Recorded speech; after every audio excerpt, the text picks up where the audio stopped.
Hello, everyone. Om Shanti greetings to you all.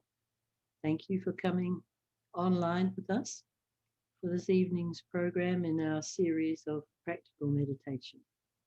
A very warm, affectionate greeting to you all. So tonight's special guest is Sister Maureen Chen, affectionately known as Mornie. And Mornie coordinates the Yarra Valley Living Centre. And she's been following this spiritual lifestyle, Brahma Kumaris, for 45 years. So when you see her, you'll kind of wonder how old she was when she started. She might tell us that.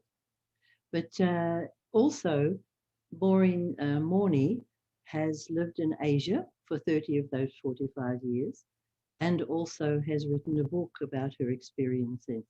It's called Mystic at the Edge, a Western woman influenced by, colored by Asia.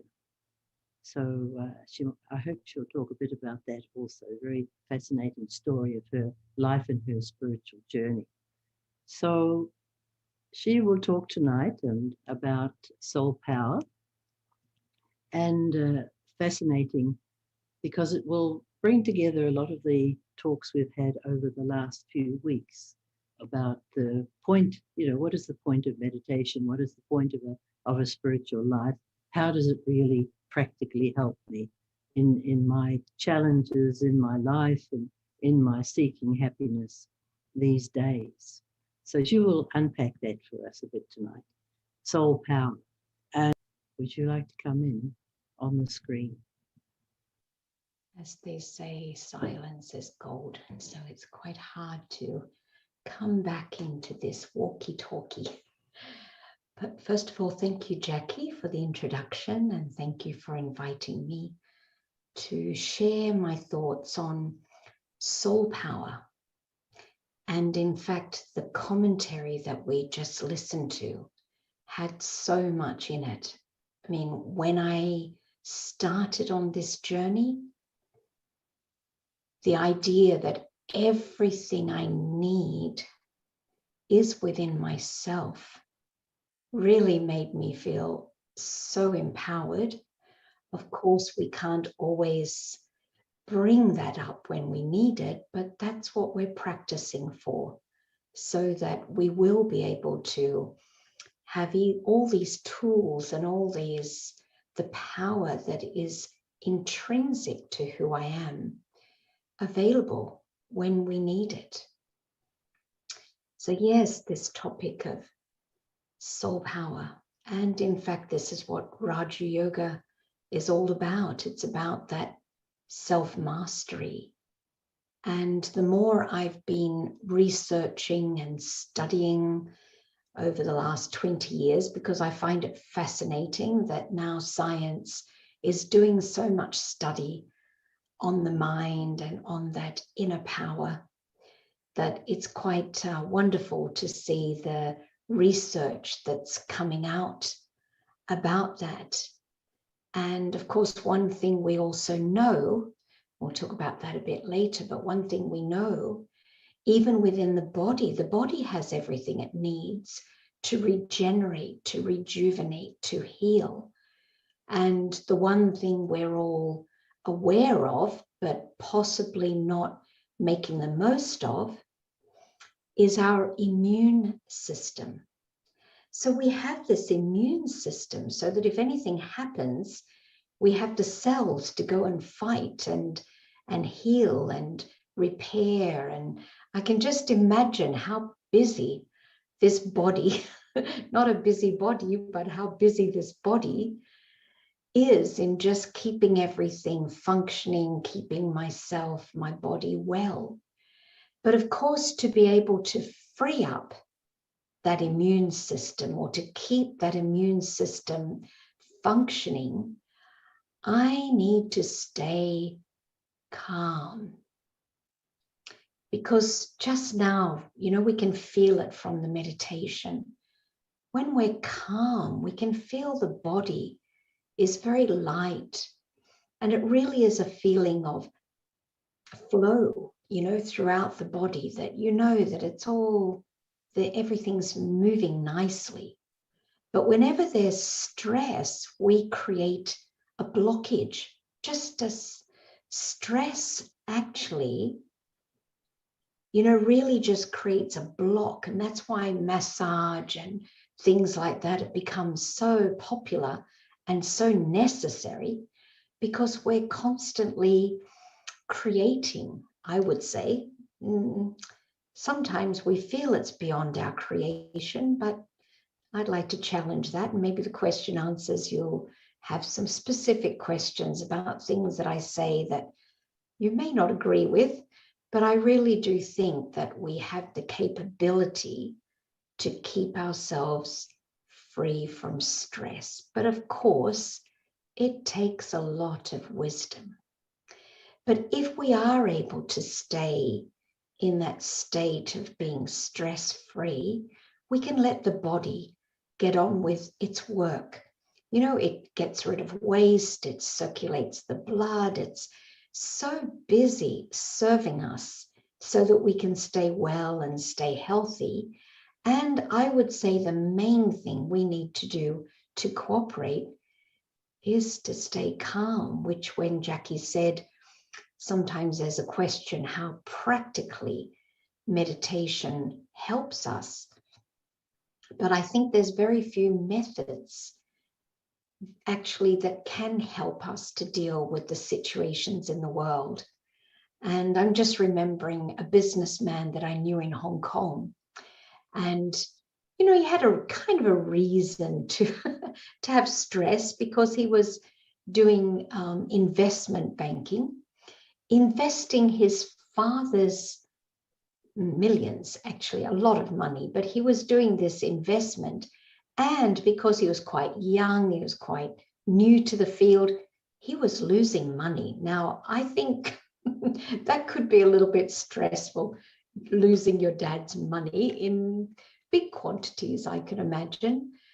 And he said to me, he was coming for meditation once a week, and he said, I need to go to the doctor and get some medication because I can't deal with this stress. And I said to him, please, can I request you to increase your meditation and experiment with your mind?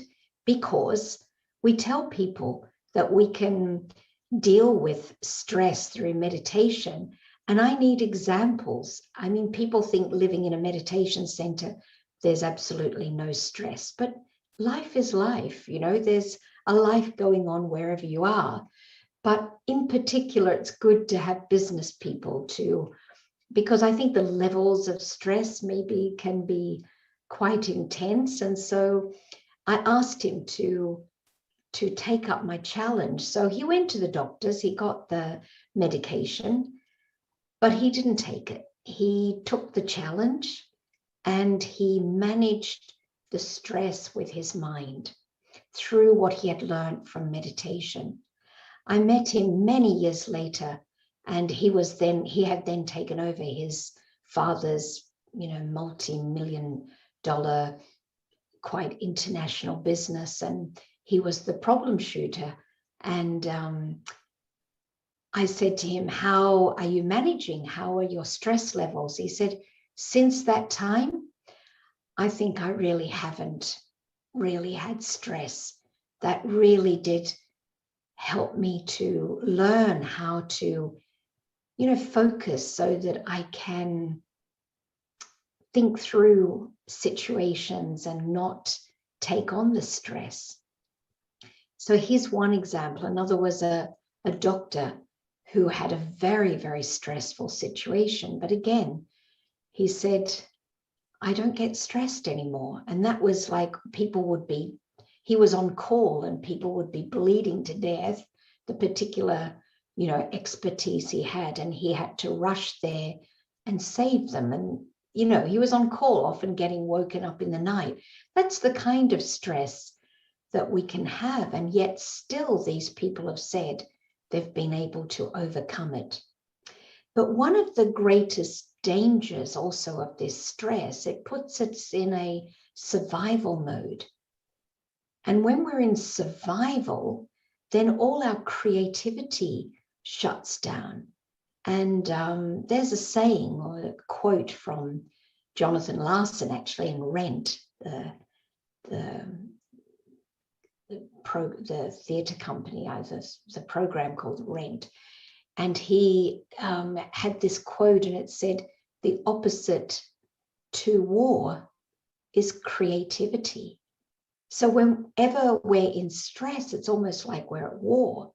And so creativity is so necessary to get out of it. It's not a matter of fighting, but of being agile enough to find the solution.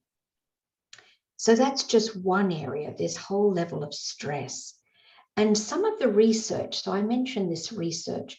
So one of them is epigenetics, and it's proven that our state of mind has a greater impact than our genes.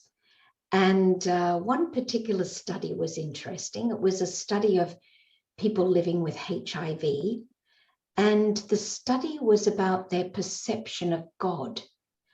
And the statistics showed those who perceived God as loving, their recovery was twice as fast. In other words, it was really a measure of their T cell counts.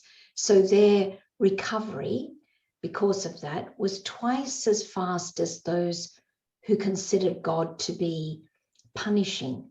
And so I really liked what it concluded from that study. It said, if your religion, if your spiritual practice allows you to think of God as loving, choose that. It's better for your health. I thought that's a really wonderful scientific study, an outcome that says, choose the love. And I was thinking, most religions, whether it's Islam, Christianity, Judaism, they actually talk about both. They often do talk about a punishing God, but they also talk about a loving God.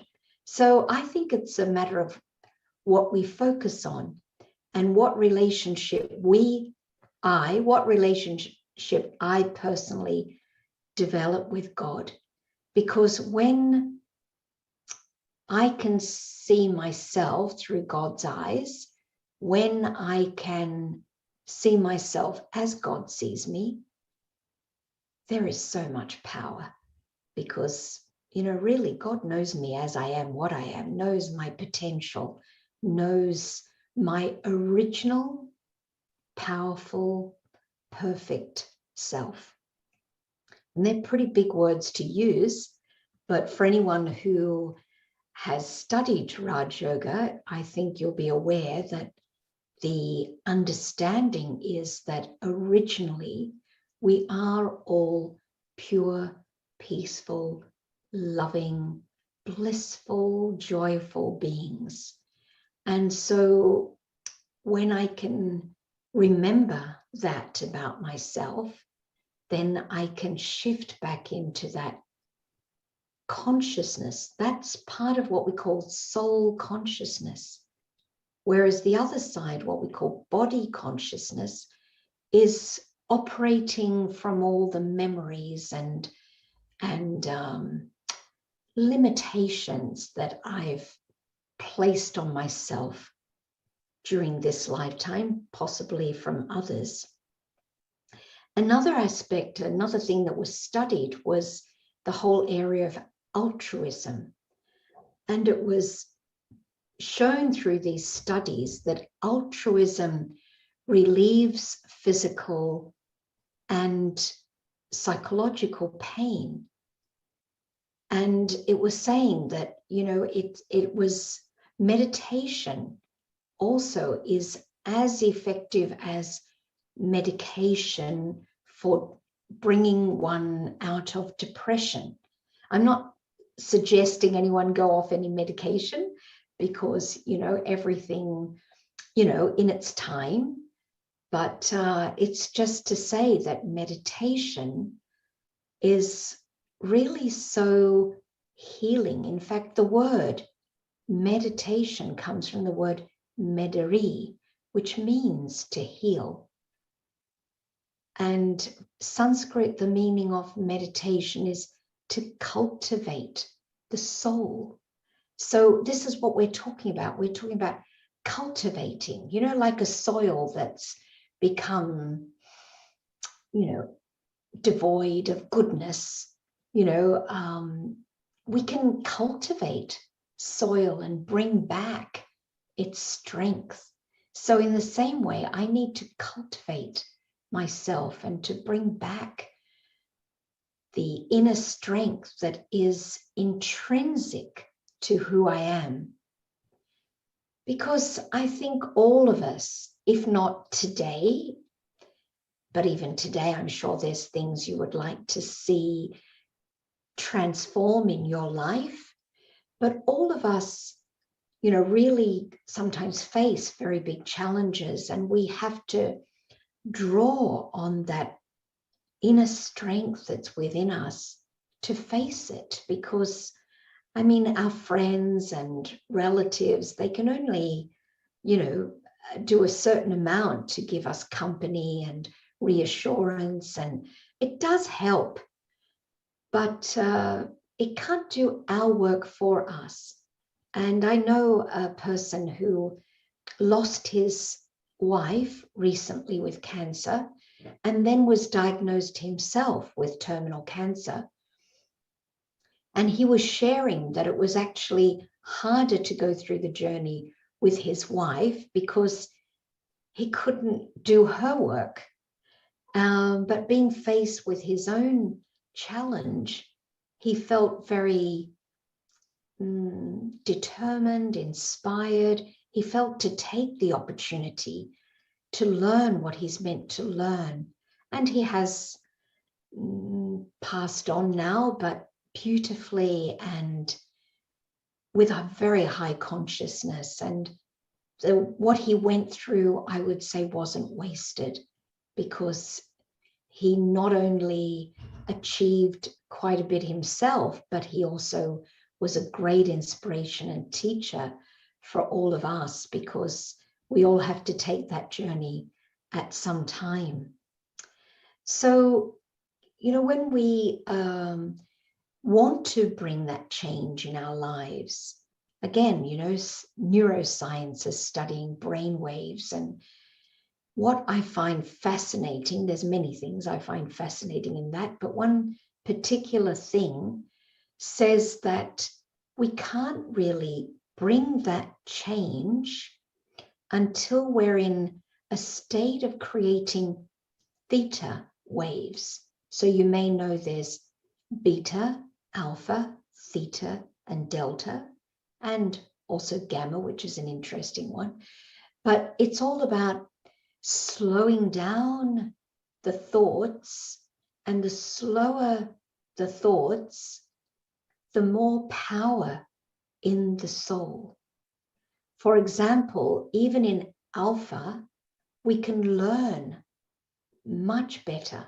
And so people have done training, alpha training, so that they can increase their learning. Sometimes there's music that can be played to help in that as well. And slower than alpha is theta.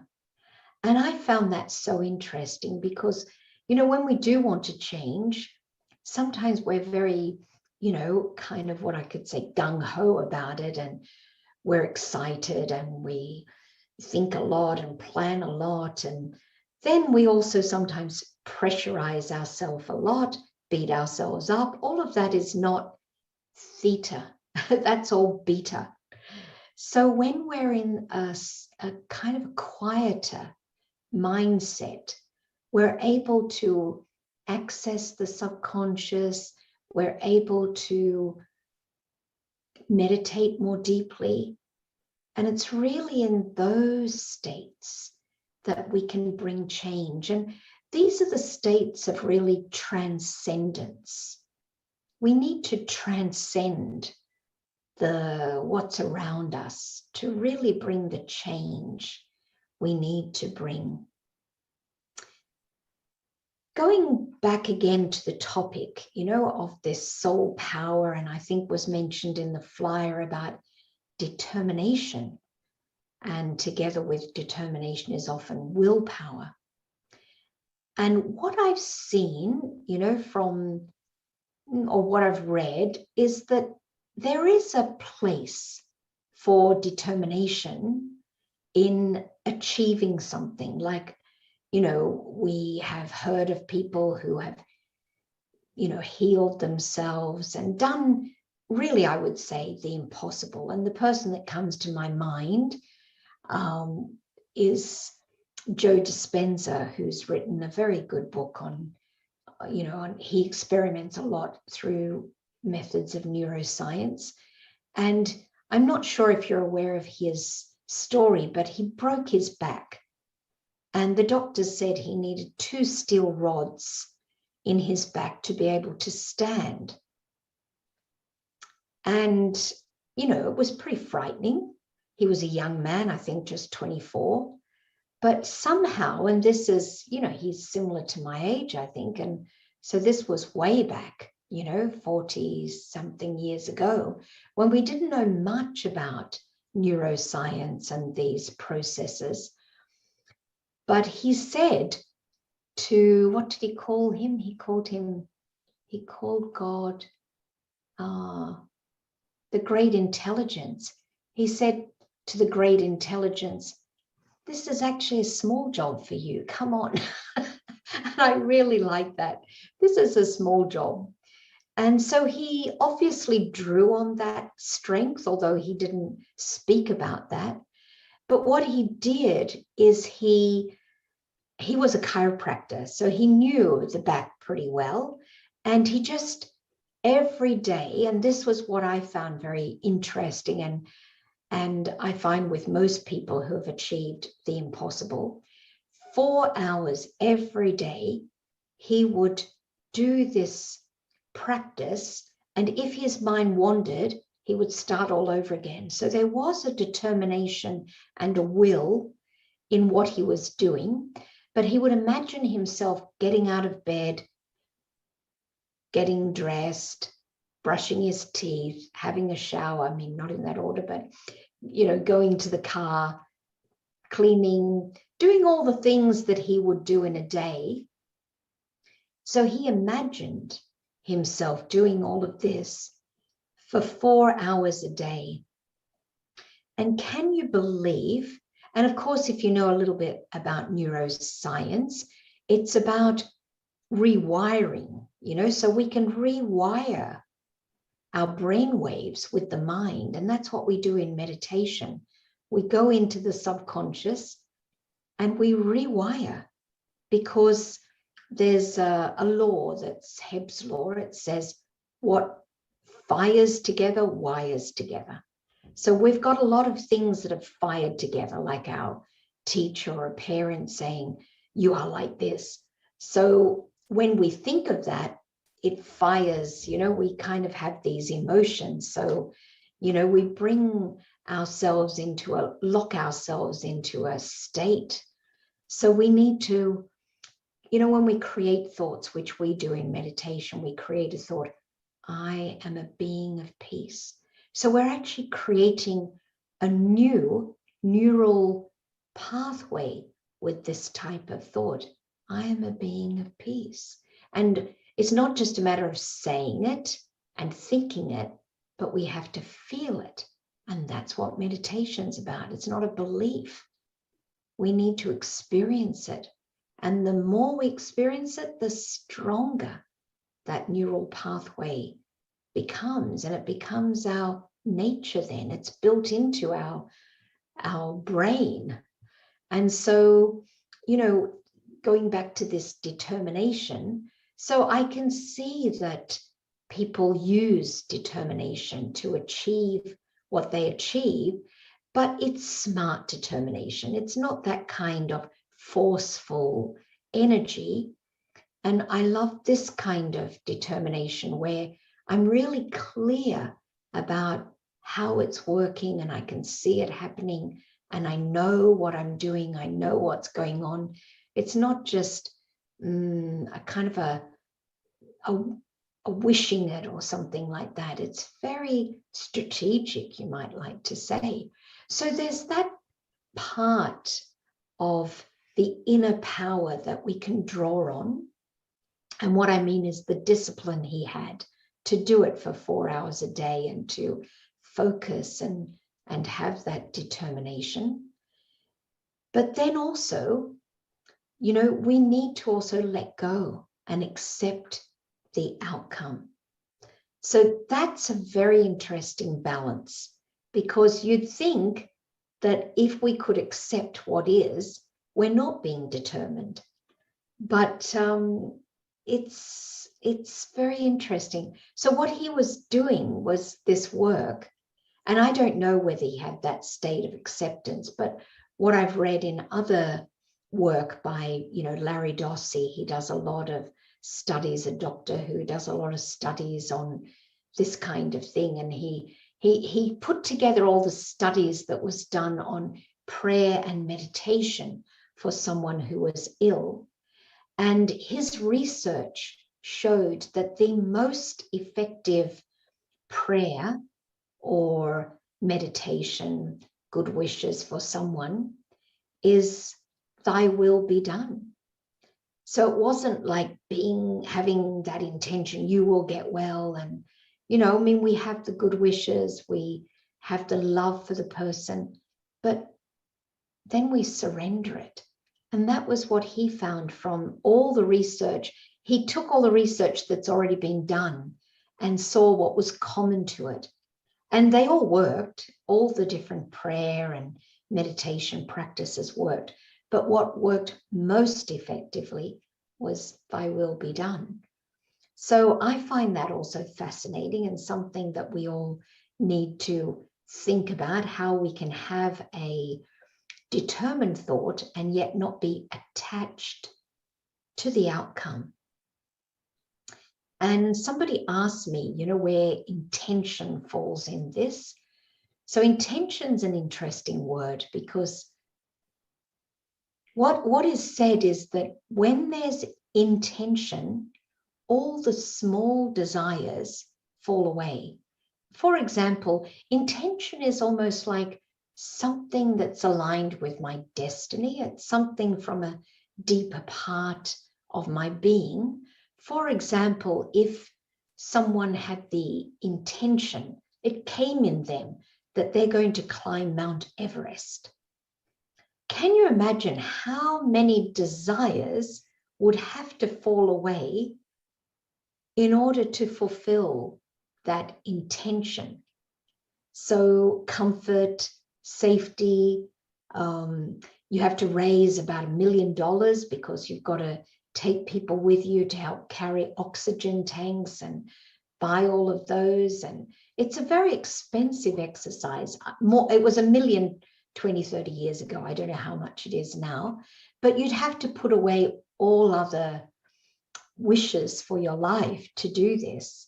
I mean, it's just incredible when you think of what you have to put aside to go with that intention. It could be an astronaut. It could be, you know, someone even doing whatever they feel is necessary for them in their life, sometimes very heroic things. So we have to go beyond all the other things to reach that. But also what's interesting in that is that we also have to be relaxed. We can't be intense, because then it doesn't work. We can't create the flow. It's just, I mean, everything's so much together. And what I found from, you know, my interest in going in to study the Gita was it talks about 3 influences.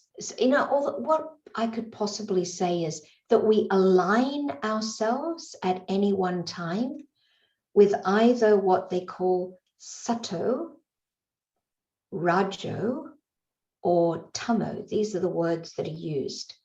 But sato, the word sato means truth. So what would it mean to live my life aligned with truth? It's a very big question, because it also means the truth of my being. So having the courage to follow my calling, my destiny. So that's part of this truth. But what I was mostly struck by with this state of Sato is that whatever we do, we don't look for a return. We do it just because it aligns with truth. And to me, what that means is that whatever I do because I think that is the right thing to do. So in a sense, even with this self-healing, I think it's the right thing to do. It's not a very elevated thing to do, to just turn over and die. It's more elevated to give it my all, to wish to live, to accept the outcome, but to have the wish to live, because then we're drawing on the life force, and every illness brings with it so many lessons. And so by living and engaging with the process, we awaken to that opportunity of living and learning, and we also can align ourselves with that state of Sato, where I just do the right thing. In other words, I also do need discipline, whether it's in diet or rest or whatever I need to do to recover. So I do need that discipline, but I align myself with that truth of what is the right thing to do. And so I think it can be applied to anything. And my experience, because I've been practicing this for, many years, 10, 20 years, possibly, actually, 30 years. I remember 1992 was when I really started to practice this intentional consciousness. And I find that nearly anything I think happens. And I don't think that's magic. I don't think it's anything but aligning with what is right. Because something that I stay more clear, I stay more attuned to myself, and I'm also aligned with the truth, with God. And so, yeah, there's something quite powerful in that. But let's just leave that Sato, not looking for any return, just doing the right thing. The second one, Rajo, is very interesting. Rajo is pretty connected with passion. That's sometimes a translation. But what governs it is that we look for the return. And if you think about this world, there's hardly anything that anyone does without looking for a return. And so it really is something that we need to be aware of. But looking for a return also means that when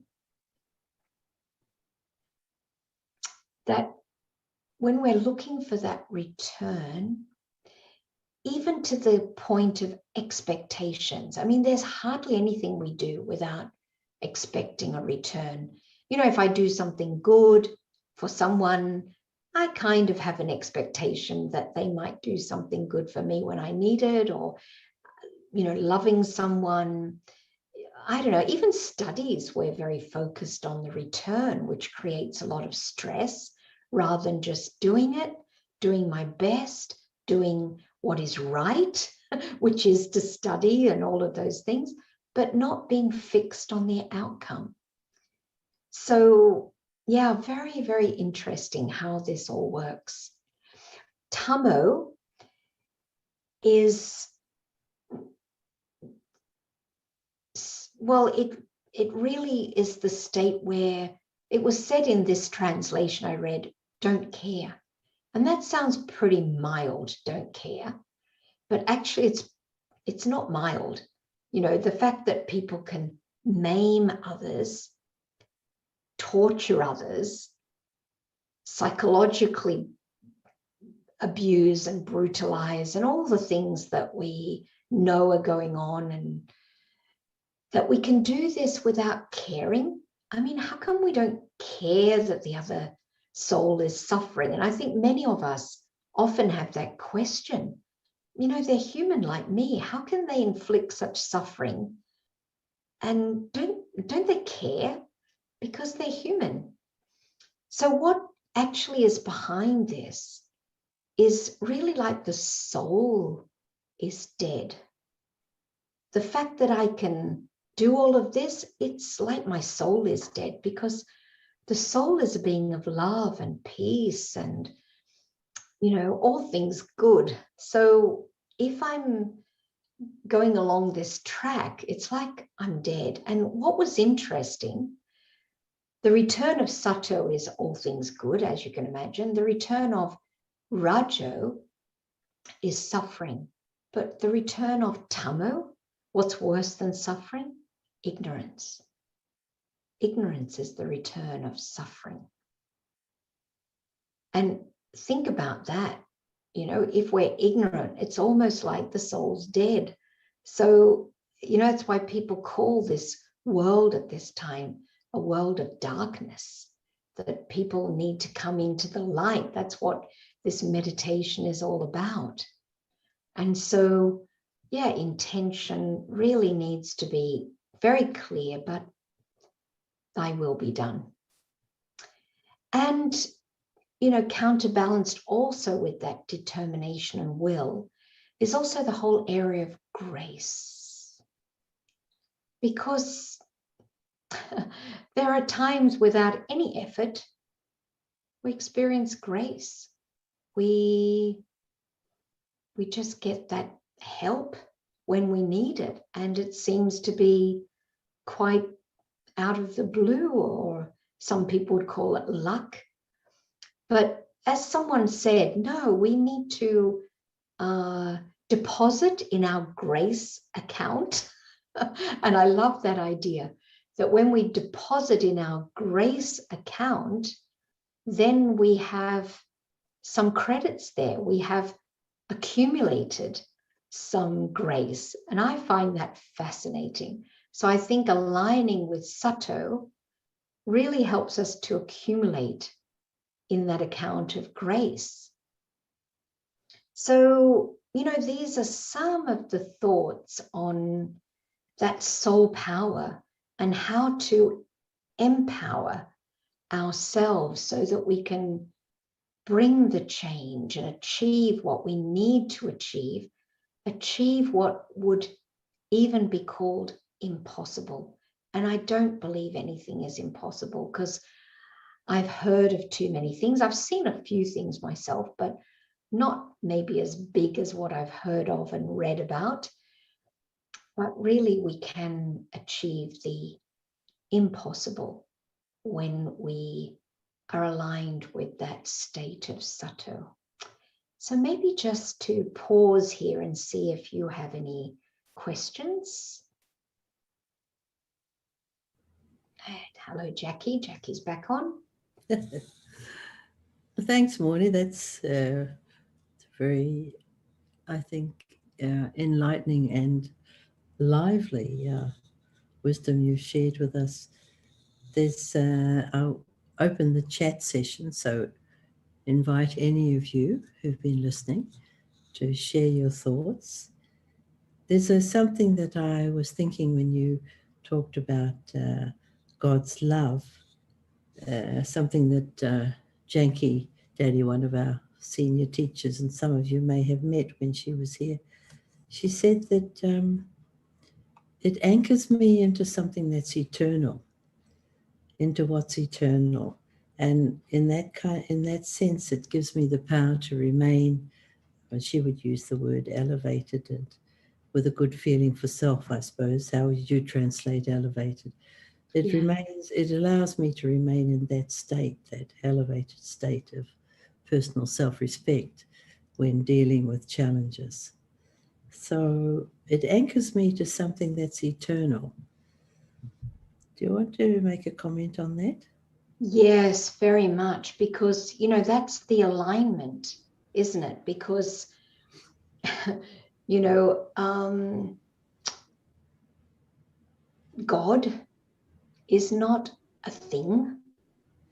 And so I'm not a thing. I'm a subtle energy.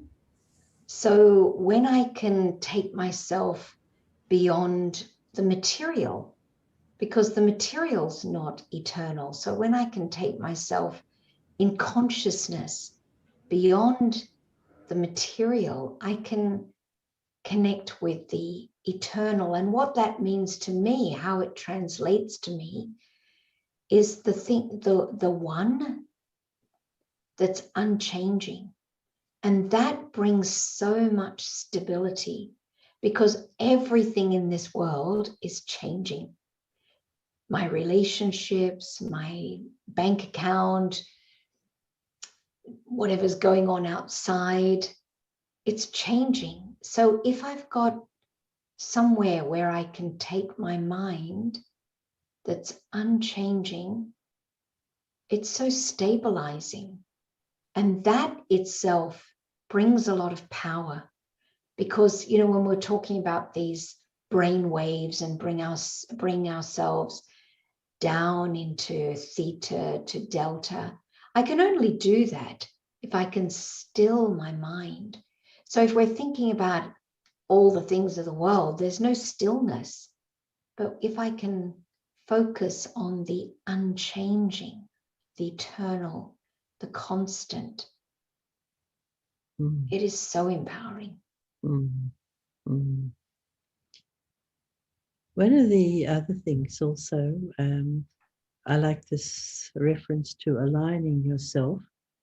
And often we get questions on, how do I align my thoughts and my feelings with what I say? There's often a discrepancy. Yeah. Well, again, it helps if I slow down. Yes. So I really need to, if I slow down, I'm able to be more aware. And when I'm more aware, I can catch myself when I'm going in a direction that's not aligned with truth, basically. Because, so if I'm aware, then I can kind of guide myself. And this is the point, that the body, is my, includes my voice, my eyes, my hands, but it's the soul that's using the body and directing the body.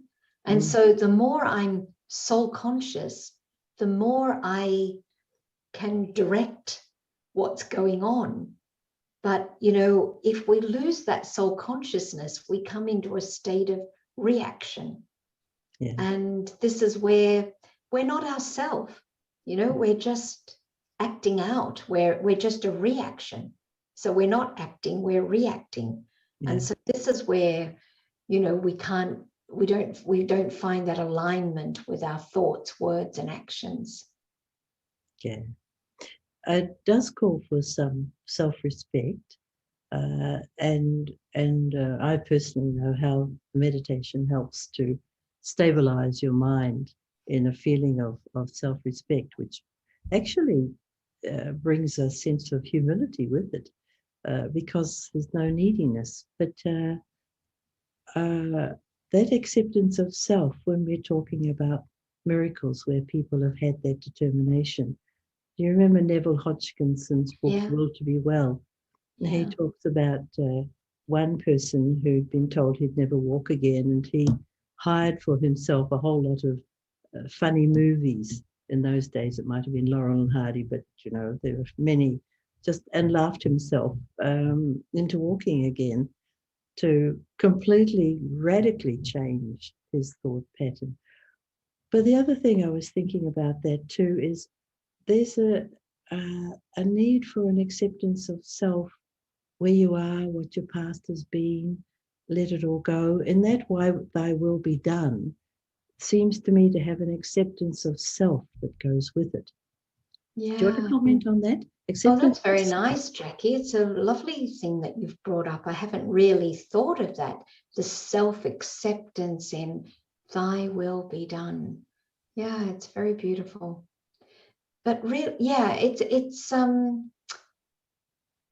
really is a handing over, isn't it? And when we hand over, then we hand over all the problems and judgments and self-judgments as well. You know, what does Yeah, it mean to the surrender? What does self-judgment. it mean to hand over? Mm. And when I can hand over all of that, then I'm so released, because, most of us are so full of self-judgments that, God doesn't have that vision on me. So that's what I was saying. If I could let myself be in God's vision and love myself as God loves me, then there's an alignment. Mm. But I've got to accept that whatever was my journey was meant to be, and I've learned. And that's the thing, when we learn, it's so much easier to accept all of the things that have happened, because we are able to see the purpose behind it. Mm.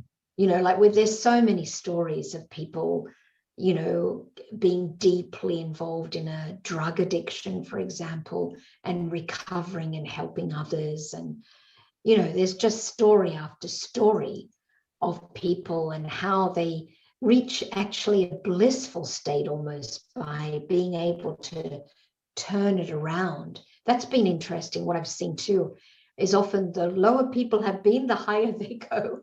Yeah. It's something I found Yeah. interesting. There was one lady who had unfortunately been, sexually abused, and so much sorrow in her life. And when she started meditation, she just was able to free herself of that, that trauma. And she was so happy. That was what I used to call her. It was in Hong Kong, and I used to call her Happy because they all have an English name. So I called her Happy. And it was just extraordinary, the transformation, and also the wish to help others that had been through the same thing. And that's what, I was saying too, that altruism, when we help others, Yeah. we bring ourselves out of pain, emotional, physical, pain. Mm. When you said earlier on that the soul is originally, you used the word originally, I thought, or the soul is originally a being of peace and love and kindness, naturally those qualities. And if God doesn't see me as the result of my journey, but sees me in that original state, then the connection with God surely would enable me also to see myself in that original state. But that, how easy do you find that? I need to practice that. But the main thing, again, is to experience it.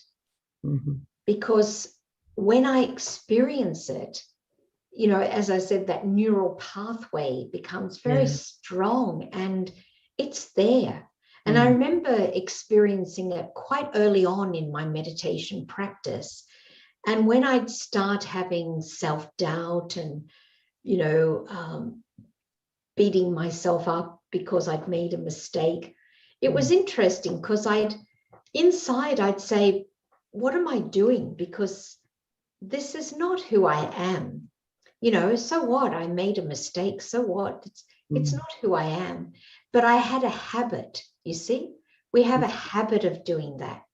But just by being able to see myself doing that, it quite quickly improved, really a lot, because I was able to see what I was doing Mm. and then make the choice not to do it. And it didn't happen that quickly. Like it took, a few days, Mm. but, and also other habits like, getting stuck on someone's negative qualities, and you can't stop thinking about them, especially if they're impacting on your life. And I remember, you know, one of the bosses I had, whenever my mind was free, it would go back to him and I'd be thinking about him. It's like he lived in my head.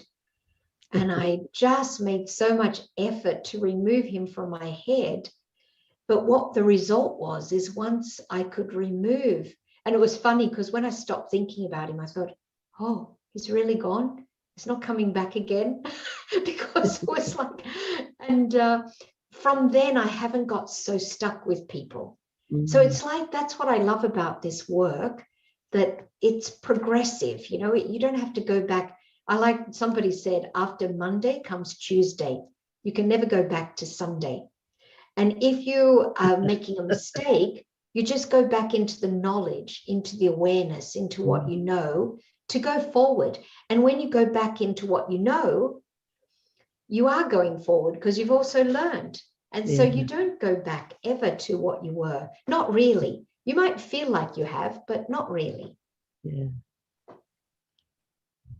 You know, I was thinking how we reach the stage, and of course we understand the law of entropy, that matter decays, and that the soul's connection with itself and its honesty and its truth also gets lost in our journey. So it's something that just happens. And it's a drama, isn't it? It's a drama. You know, we're not meant to have every day the same. If every day was the same, it wouldn't be life. It wouldn't be life. So that's what life's about. It's about these changes and how we roll with them. A question has come up, so let those who are with us online. This is the question. We all have a guardian angel who comes to guide us out of pain, right?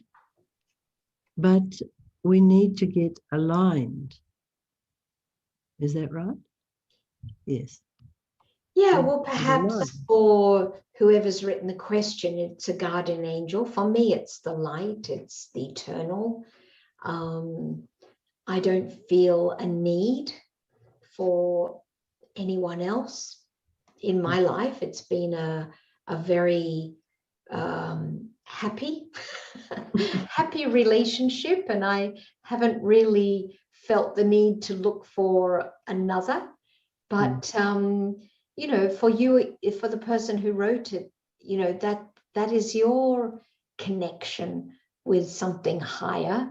And so yeah, it's great to listen. And that's the thing, we have to be quiet, we have to listen.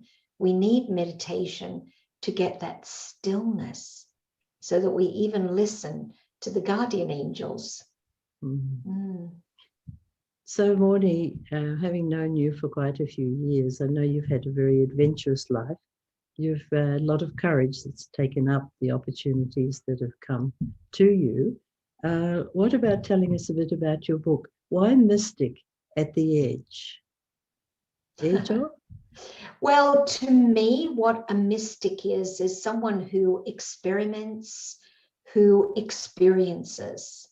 So I would like to think that I'm not a follower and I'm not a believer. I'm a experimenter, and I'm very inspired by the mystics like Christianity, and you know, there's mystics that Rumi, I would say, also another mystic, that I like this kind of connection with the higher source. I've also found that in mysticism, love has a great part to play in that whole journey. So yeah, love rather than fear. And I was thinking to call the book From Fear to Love. But yeah, the mystic, I think we all are mystics. And I think if we can awaken that mystic within ourselves, we can transcend the mundane. So and the subtitle is Influence on a Western Woman of Asia. Yeah, because I've lived in Asia for 32 years, And so a lot of the book was written about my experiences in Asia, traveling, living, but also comparison, what Buddhism says about certain things, what Hinduism says, a little bit Christianity, and not enough of Islam. I was talking to someone yesterday. I said, we can always add a bit into the book in the future because she's going to journey a little bit with me in the book. And I'd love to hear her, take on what I'm saying, because that's what I really love. I love to engage and, and I choose my own way forward. And I think all of us need to do that. And, we've got a lady neighbor here, and I was talking to her about the BKs, and I said afterwards, I've never spoken to anyone with such an open mind. It was so wonderful to just be able to speak whatever I want to speak openly, not needing any filters.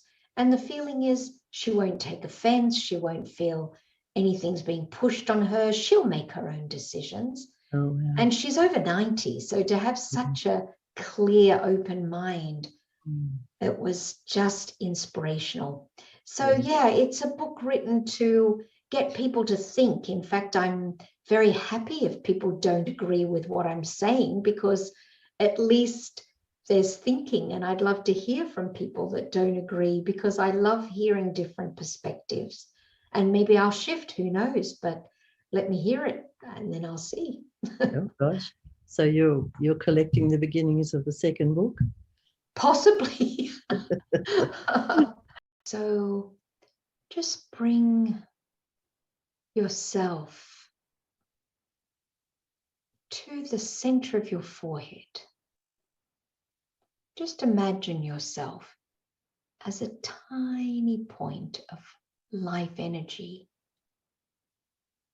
a radiant being of light,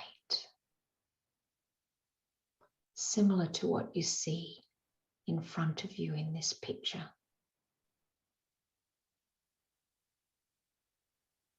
I am not a thing. I have no time.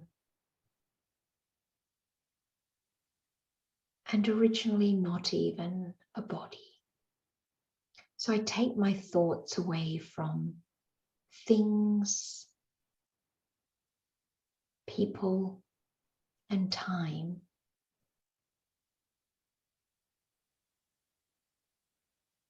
And connect with the light. I am a light, and I connect with the light.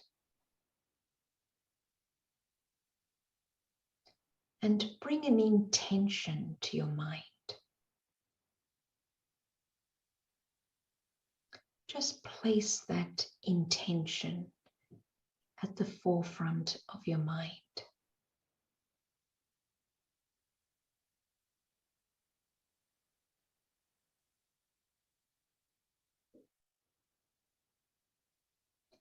And align with truth, the source, the light.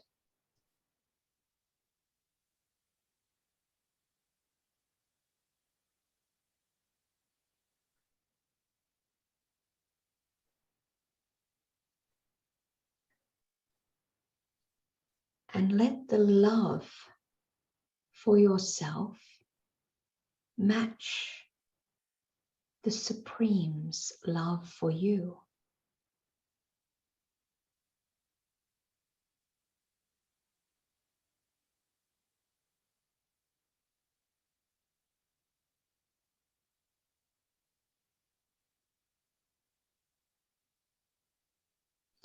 Feel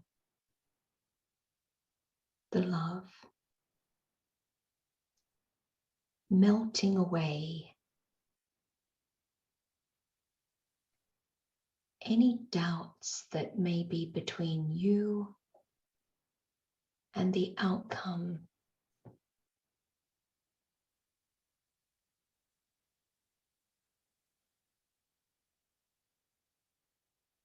Let the doubts fade away.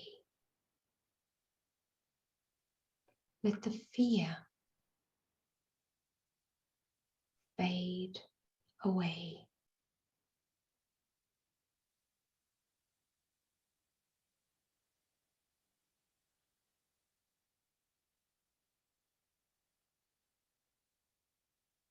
Align your will with God's will.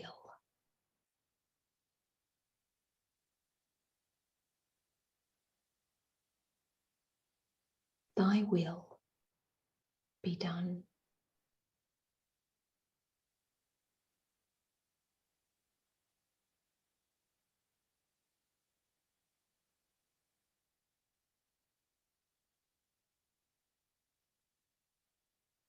And as you go on this journey towards your intention,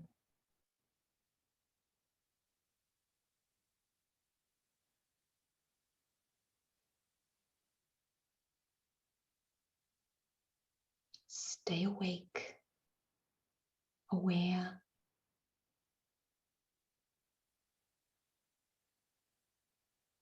and open to the light of understanding, the light of love, the light of power,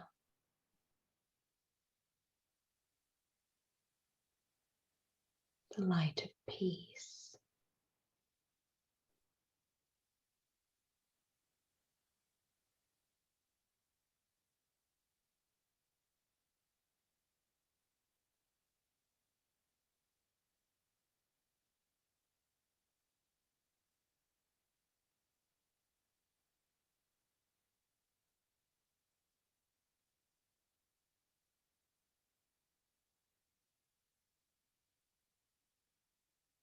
Feel yourself becoming still,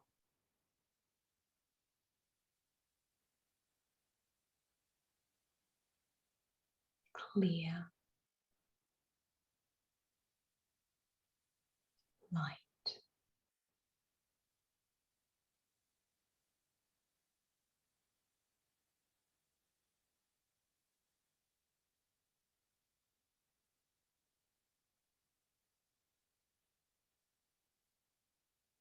And in fact, the vision that you have for this intention seems to be already fulfilled.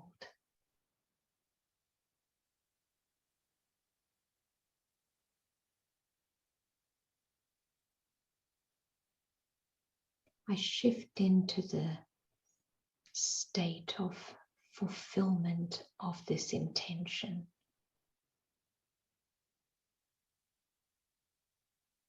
It's no longer just a wish.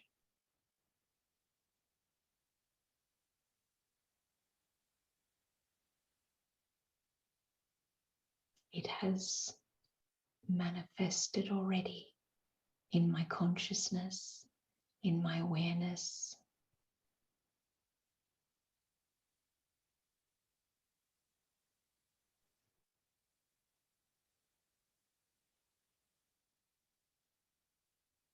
And I simply need to just step into that now in practical.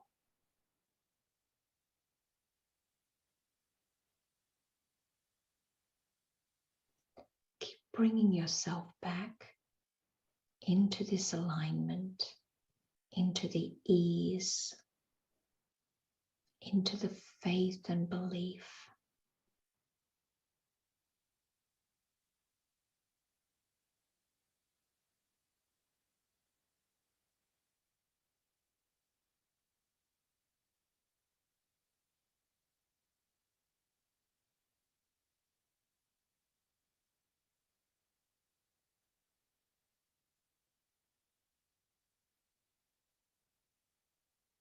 We're all on a journey.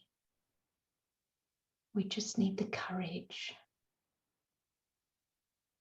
to go forward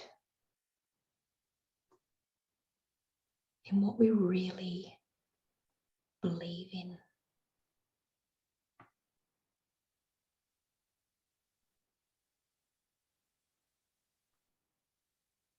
Om Shanti.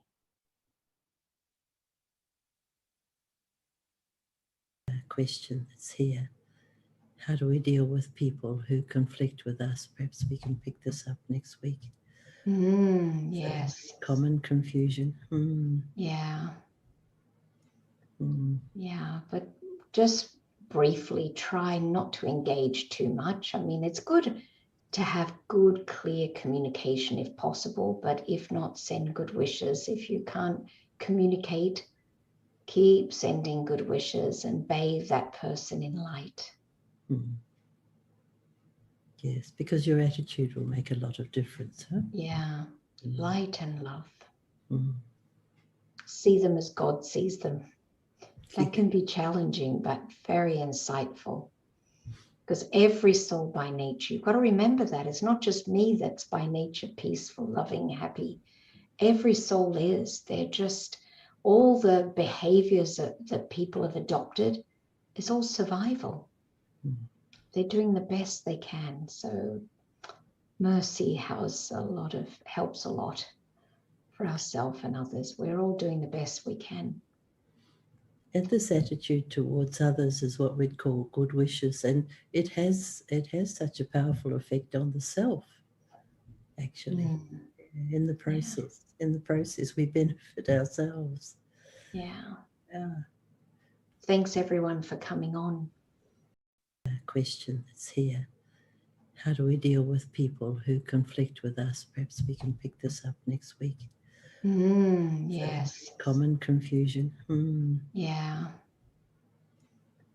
Yeah, but just briefly try not to engage too much. I mean, it's good to have good, clear communication if possible, but if not, send good wishes. If you can't communicate, keep sending good wishes and bathe that person in light. Yes, because your attitude will make a lot of difference. Huh? Yeah, light and love. See them as God sees them. That can be challenging, but very insightful. Because every soul by nature, you've got to remember that it's not just me that's by nature peaceful, loving, happy. Every soul is. They're just all the behaviors that people have adopted is all survival. They're doing the best they can. So mercy helps a lot for ourselves and others. We're all doing the best we can. And this attitude towards others is what we'd call good wishes, and it has such a powerful effect on the self. Actually, in the process, we benefit ourselves. Yeah. Thanks everyone for coming on.